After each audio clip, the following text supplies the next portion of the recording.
Tank Davis, man, he came out with a knockout stoppage win. The guy, I think it was the 9th round. Garcia chose not to come out the corner.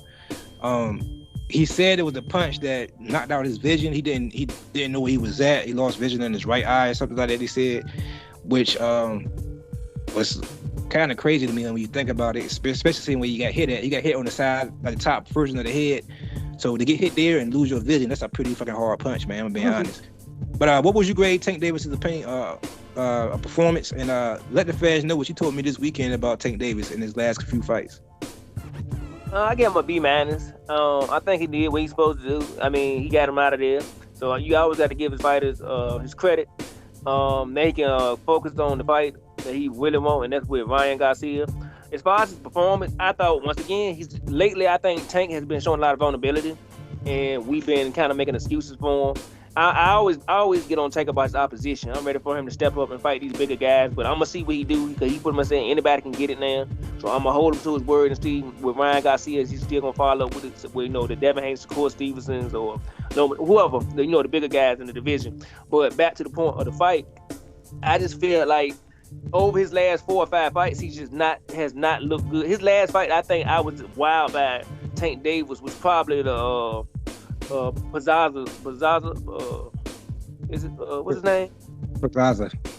Yeah, I think that was the last fight I was wild by Tank, where he just looked like, wow, he looked like a powerful pound star. I think even with Santa Cruz, he got hit too much. Now I understand people said Santa Cruz was a smaller man. He was just he won't really worried about his power, but the point is his defense was shaky. Against Rolly, it was actually an even fight until he knocked him out and caught him. Even though it was a close fight. It was a close fight before he knocked him out. Then with Mario Barrios, he was down on the card. Even Mayweather told him that he needed to step it up, and he did. He did what he was supposed to do.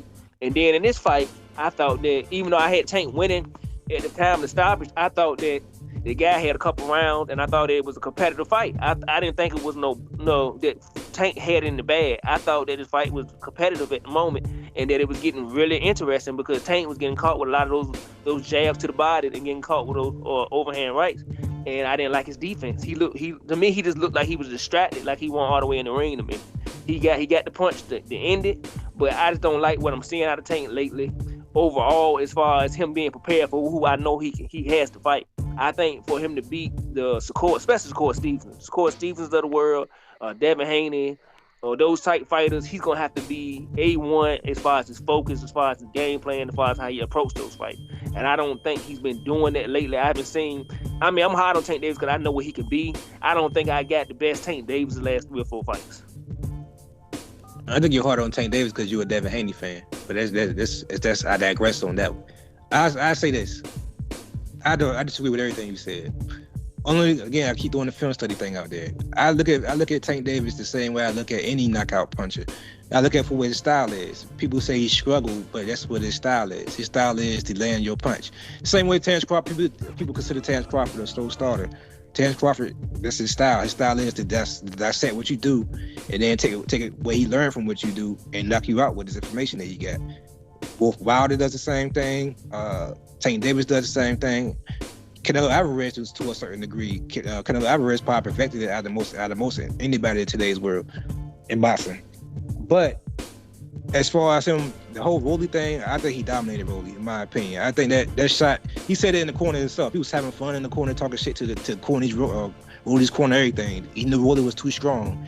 He said Rolly coming in, he's still kind of strong. So he waited till Rolly opened himself out and knocked him out. Barrios, people say, yeah, he struggled with Barrios' height and length. That what gave him trouble. Mayweather came in and said, yeah, you got to step on the gas, blase. He knocked out Barrios.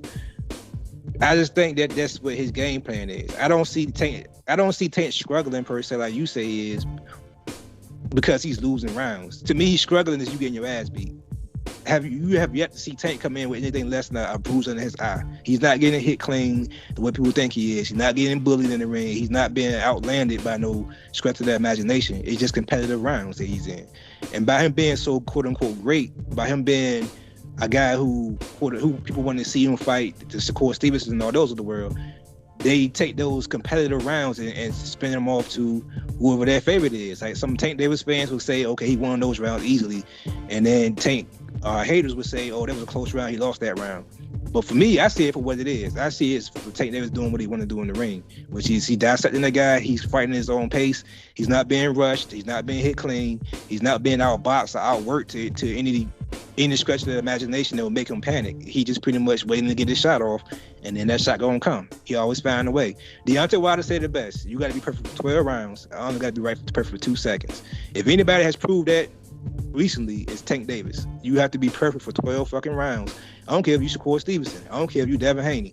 I don't care who you is. You got to be that way for 12 fucking rounds. And either A, hurt him, which we have yet to see Tank get hurt, that get severely hurt in any fight, or you're going to have to worry about that what's coming back to you. He's going to catch you eventually. We made a video recently, a couple weeks ago, about what Tank Davis said he can clip Terrence Crawford.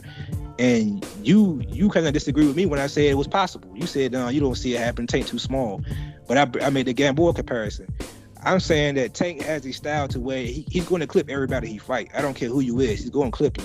And it's how you take it when you get clipped.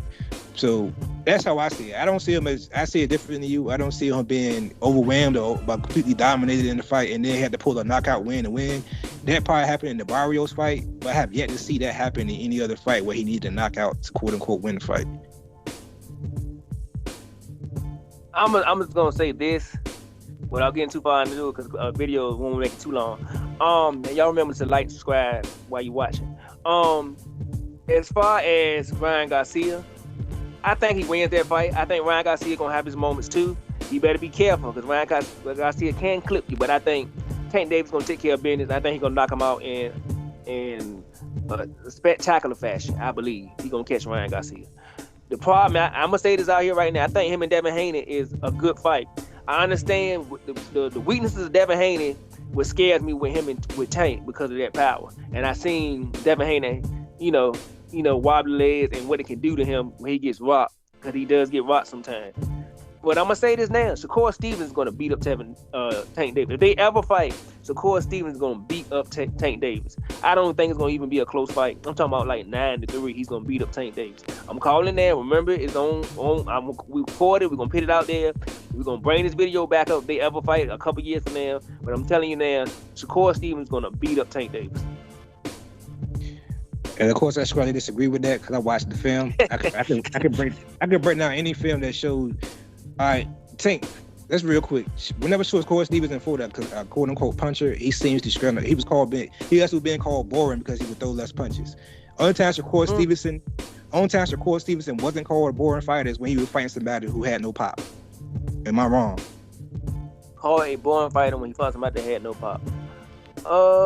Yeah, no, because what call it had pop? Who? The guy he just fought.